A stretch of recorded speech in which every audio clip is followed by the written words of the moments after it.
Hello everyone, in this tutorial we will learn about how to decode complex C++ declaration. Like, let us say this is my declaration, how to read this declaration, how we can decode it, interpreters. There are few simple rules to decode it, let us see. Now this is introductory part. Say these are my three simple declarations.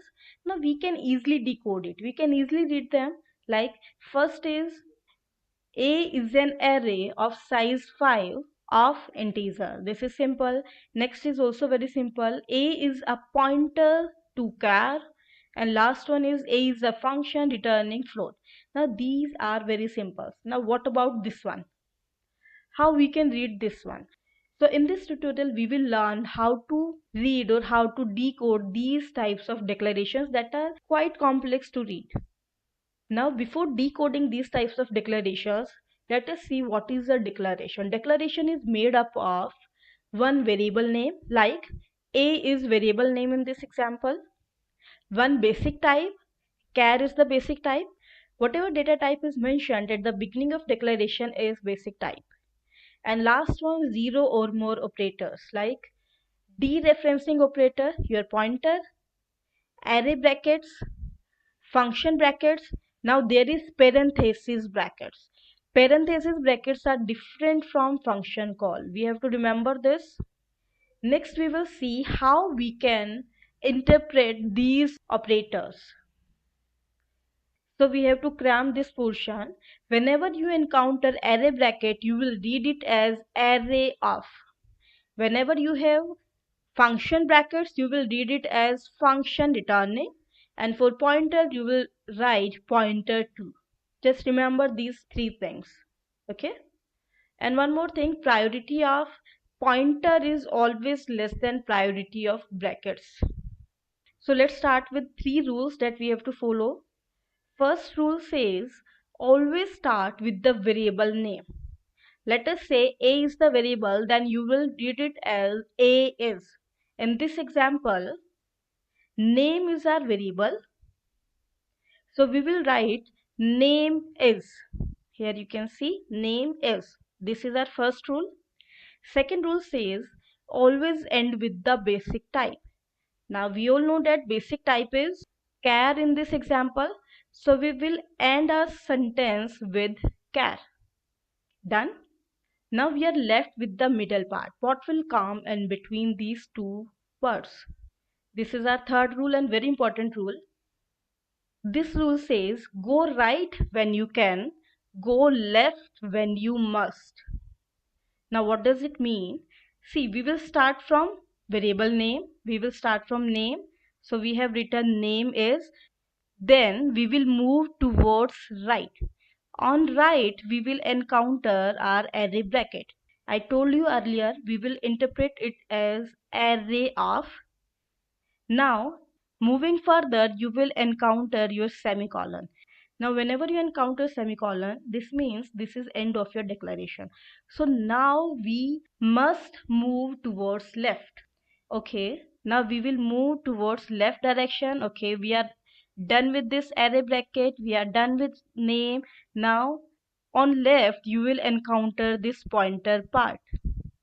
So for this pointer, we will write pointer to.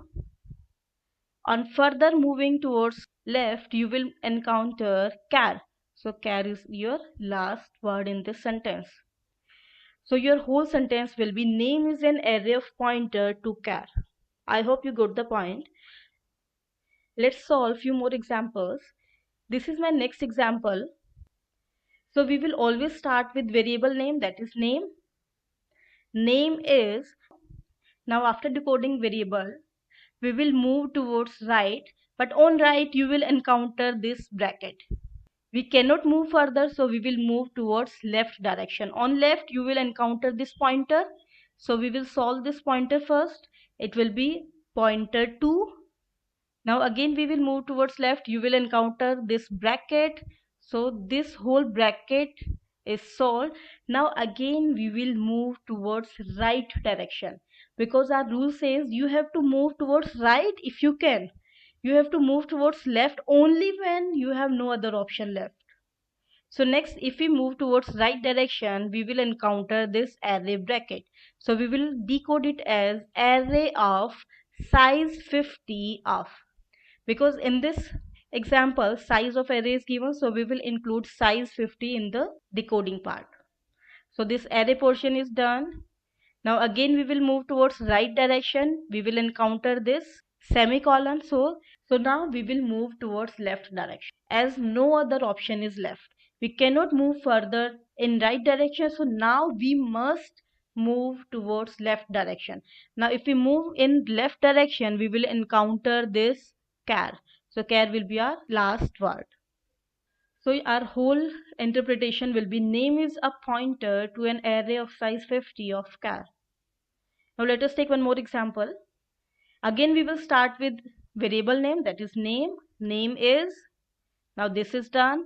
We will move towards right direction, and yes, we can move towards right. There is no bracket as we have seen in earlier example.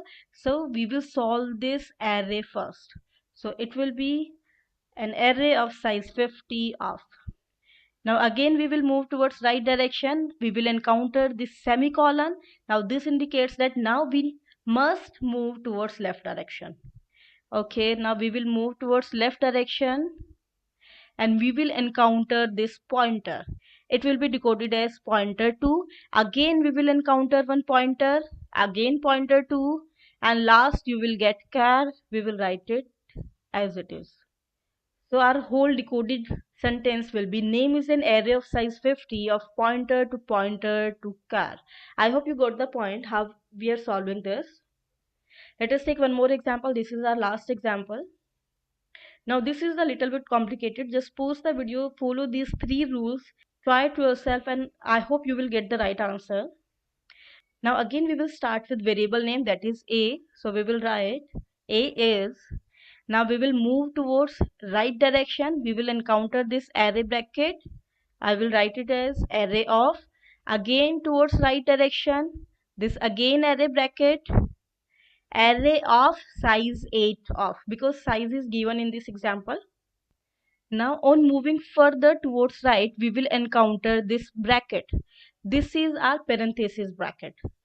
Now this bracket shows we need to move towards left direction. On left we will encounter this pointer, so I will write it as pointer 2, again pointer, so pointer 2.